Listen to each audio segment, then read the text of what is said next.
Je m'appelle Éric Vuillard, écrivain. C'est ma seule activité. Quand j'étais lycéen, j'étais un lecteur désobéissant, je pense. Enfin, désobéissant au sens où je crois que lorsqu'on nous a recommandé, lorsqu'on devait lire Le Rouge et le Noir, j'ai lu La Chartreuse de Parme. Quand nous devions lire Madame Bovary, j'ai dû lire L'Éducation sentimentale, enfin un peu ce genre de choses, je me souviens, mais je crois qu'on reconstruit surtout a posteriori ce qu'on était. Donc j'ai pas mal emprunté de livres ou dérobé de livres à la bibliothèque de mes parents ou à des bibliothèques de famille, donc, qui petit à petit se sont trouvés dans ma chambre. C'est une double histoire, au fond. Enfin, il raconte deux choses, à la fois les derniers massacres d'Indiens, donc à la fin du 19e, et ce qui est concomitant, enfin, ce qui se passe donc au même moment, la naissance du spectacle de masse, et notamment donc, du fameux Wild West Show de Buffalo Bill, qui a cette particularité qu'il met en scène justement des moments de l'histoire la plus brûlante à l'époque, donc de l'actualité pour ainsi dire, en utilisant à la fois donc des protagonistes, des gens qui ont véritablement vécu cette histoire, aussi bien des rescapés indiens des massacres que des cow-boys ou des rangers ou des éclaireurs qui, dans l'autre camp, y ont participé, avec en plus cette particularité que le Wild West Show, comme le spectacle souvent, modifie évidemment les événements de l'histoire, voire les trahit totalement. Donc je ne sais pas bien la façon dont est né le projet. Je sais qu'il a mis... c'est un livre qui est né en plusieurs fois, lentement, puisque je travaillais à un autre livre qui était une histoire fragmentaire des États-Unis. Et j'ai rencontré à de nombreuses reprises la figure de Buffalo Bill.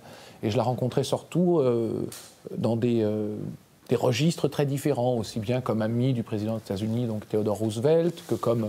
pour des choses qu'on connaît davantage, comme chasseur donc, de bisons pour alimenter donc, les ouvriers du chemin de fer. Mais surtout, je le rencontrais dès que je m'intéressais à une personnalité indienne ou américaine de l'époque, vivant à la frontière, c'est-à-dire sur cette ligne qui était la ligne de conquête en fait des États-Unis, très fréquemment je trouvais des liens avec Buffalo Bill et notamment avec le Wild West Show, c'est-à-dire que les Indiens ou des généraux américains, enfin des personnalités très importantes, ou des bandits de grand chemin, avaient à un moment ou à un autre eu des relations, mais surtout travaillé pour le Wild West Show de Buffalo Bill, si bien que ça donnait l'impression un peu curieuse, comique et intrigante, que tout le monde avait travaillé pour ce show.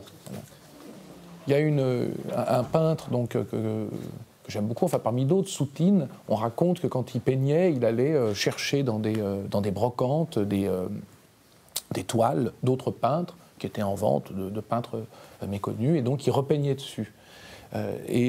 Cette image me touche parce que j'ai le sentiment, quand on écrit, on fait la même chose. On écrit sur tout un tas d'autres livres, au fond, qu'on a lus, et pas seulement de la documentation. Quand j'ai écrit donc, pendant 4 années, de temps à autre, Tristesse de la Terre, donc par moments, par à-coups, je lisais évidemment pas seulement des livres liés à Buffalo Bill, au spectacle de masse ou au massacre d'Indiens. Sinon, d'abord, ce serait, je trouve, extrêmement lassant. Et puis, je ne crois pas que jamais une connaissance puisse être exhaustive, en plus. Donc, il y a toujours un suspens du savoir. C'est plutôt qu'à un moment où les choses se montent entre elles et un sens apparaît. Enfin, on pense avoir quelque chose à dire, avoir le sentiment de... Et puis ensuite, c'est l'écriture, surtout, qui découvre les choses. Enfin, si on écrit, c'est parce qu'on croit que l'écriture est un vecteur de tout un tas de choses, et notamment de pensée aussi. C'est-à-dire que si j'étais seul, le menton sur la main, en train de réfléchir, je n'aurais pas les mêmes idées que si je les écrivais. Je n'aurais pas les mêmes sensations, l'histoire ne prendrait pas le même tour. C'est un moment comme d'autres rencontres, en librairie ou ailleurs, où il y a une sorte d'échange, les gens vous posent des questions, vous leur répondez. Ce que je crois surtout, c'est qu'on est sans doute à un moment, puisque ces choses se font beaucoup en général, hein, pas seulement le concours des lycéens, mais les rencontres, etc. On est sollicité pour ça, c'est que sans doute les auteurs doivent répondre de leur travail. C'est une forme peut-être de démocratisation de la société. Pour une part, il n'y a pas que ça, hein, puisqu'il y a aussi, on ne peut pas se le cacher,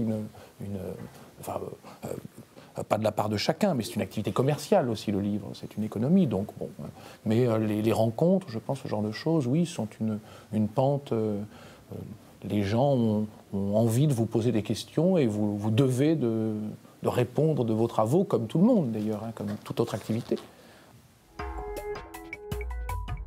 Quand j'écris, à la fois on écrit pour tout le monde et pour personne, mais en droit on écrit pour tout le monde.